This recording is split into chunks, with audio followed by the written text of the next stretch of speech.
So apparently she went out and got into an argument with a man. Got to arguing with him and stuff like that. And then I guess like he tried to get physical with her. So she ended up leaving the club or whatever. Her friend stayed, she left.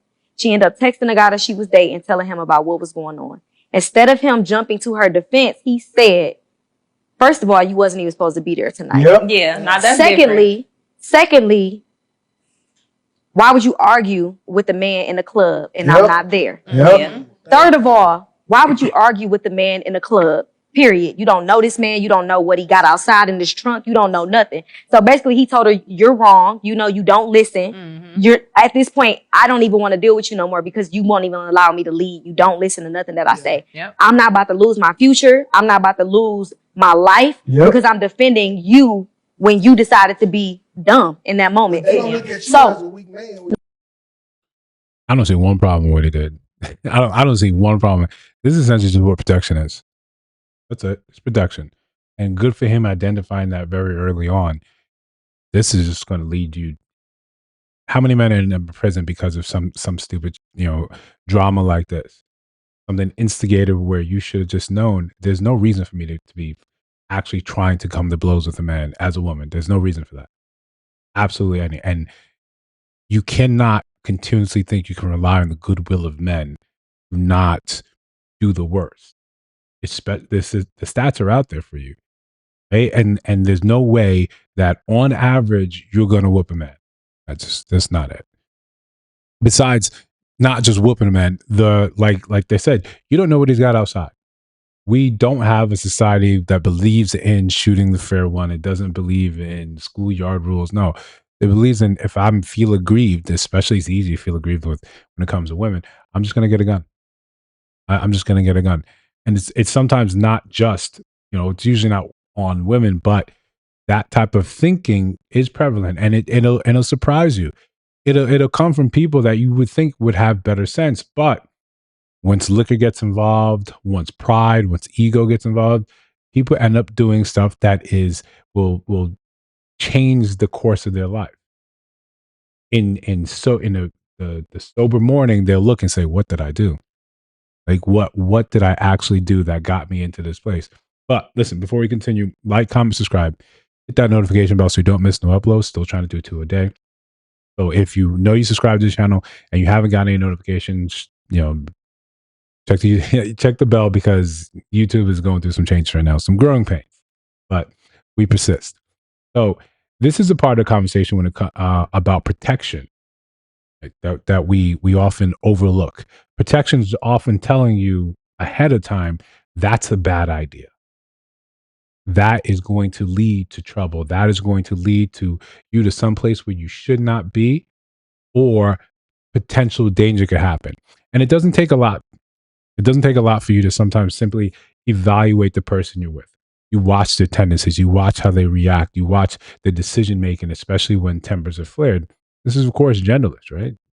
Women can should absolutely be watching these things from their men, because often we can't believe what someone would simply say, hey, this is why the last relationship didn't work.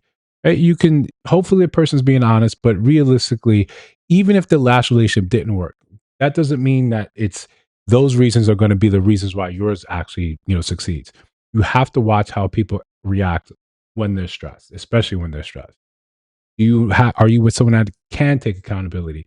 Are you with someone that in the heat of the moment, you can actually sway the decision making? And I know these things rarely come up when you're in that dating phase because we're both giving ourselves, we're giving ourselves grace, but we're showing everyone our best representative.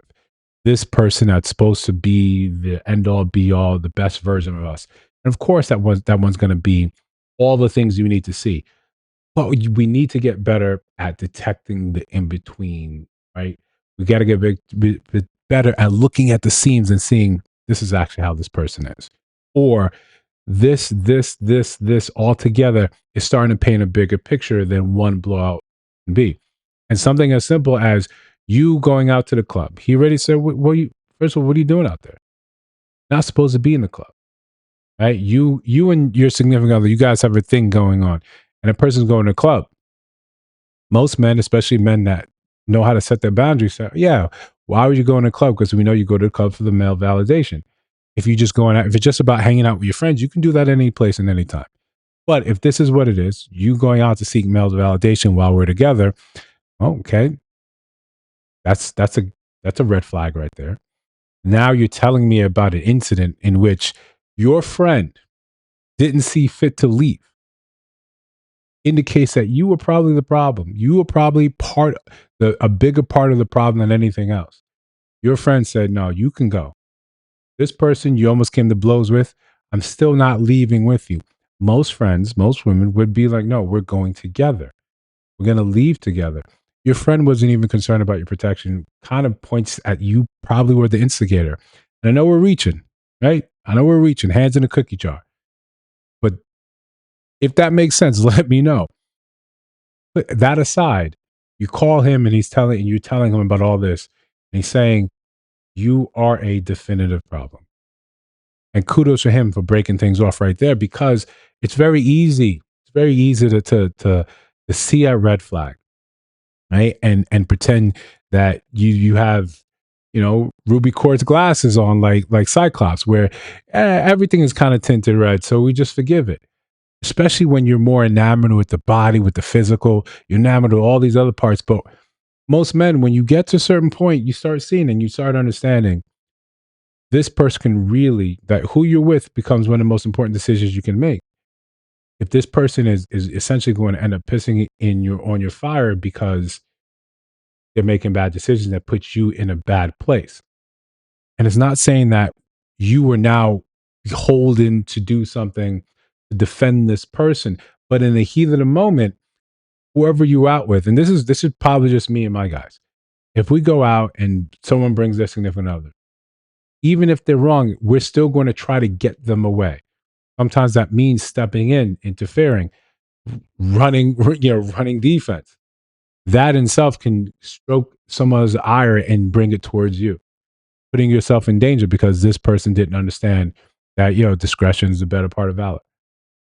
But even the best martial arts would tell you the best thing is to just not fight, because you never know that unknown. It's not about being a coward; it's being understanding that you never know how high someone is willing to go, how high someone is willing to up the ante. Then the very, very, very real part: a lot of these people don't have anything to lose. A lot of these people don't have anything to lose. They think there's some sort of honor tied up in you being aggressive, you defending some sort of honor. You have nothing to lose. You have nothing really going on in your life. So you have nothing to lose. Once you start to build something, and it took that sweat equity, it took time, you want to protect it. The easiest way to throw that away is just find yourself in jail. Easiest way, find yourself in jail. Getting locked up starts to cut off, several avenues in your life. Getting locked up starts to lower the ceiling of where you can be in life. Outside of now, you need to be extraordinary in nearly everything else and be one of those people that, I went to jail, learned this, and then I soared after that. Most people don't, that doesn't happen. That's really not the case.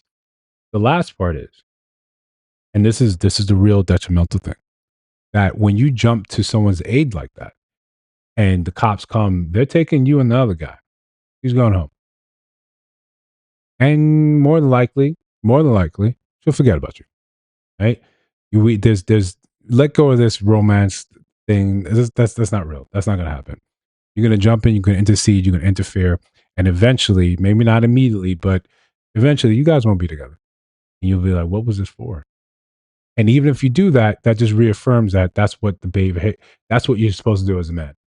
Right? That'll be that next conversation. If you disagree, naturally, of course, let me know down in the comments below. If you see other videos on your screen right now, take a look at those. Let me know your thoughts about those and those videos. And if you listen to my voice now, if you have not subscribed, I think you should. Trying to build something dope. I'll see you in the next one.